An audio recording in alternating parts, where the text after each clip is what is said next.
मटियारी में जस्कम जे सर ते ज़िले में मंशियात जे विकिरे ख़िलाफ़ SSP ऑफिस मटियारी आरो एहतजाजी धरणो।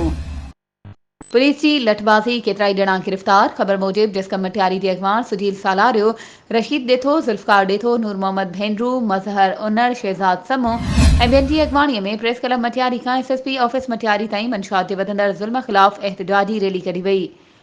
उन मौक़े ते अॻवाणनि मीडिया सां ॻाल्हाईंदे चयो त मटियारी ज़िले में मंशियात जो कारोबार आम जाम हली रहियो आहे। आइस जो नशो, शराब जा गुथा पिणु क़ाइमु आहिनि। मटियारी ज़िलो मंशियात जो गढ़ बणिजी चुको आहे, जंहिं सबबि नौजवान नसल में कैंसर ऐं केतिरियूं ई ॿियूं बीमारियूं पखिड़िजी रहियूं आहिनि। हुननि मुतालबो कयो त मटियारी मां जल्द मंशियात खे ख़तमु कयो वञे। हुन में मुलविस पुलिस जे ऑफिसरनि समेत सभिनी खे कानून जी गिरफ़्त में आंदो वञे, न त ॿी सूरत में एहतजाजी तहरीक वधाई वेंदी। जंहिं बाद पुलिस जस्कम कारकुननि ते लाठी चार्ज करे ॾिनी। पुलिस ज़िले अॻवान रशीद ॾेथो, सुजील सालारियो, शहज़ाद समो ऐं ॿियनि खे गिरफ़्तार करे लाकअप करे छॾियो आहे।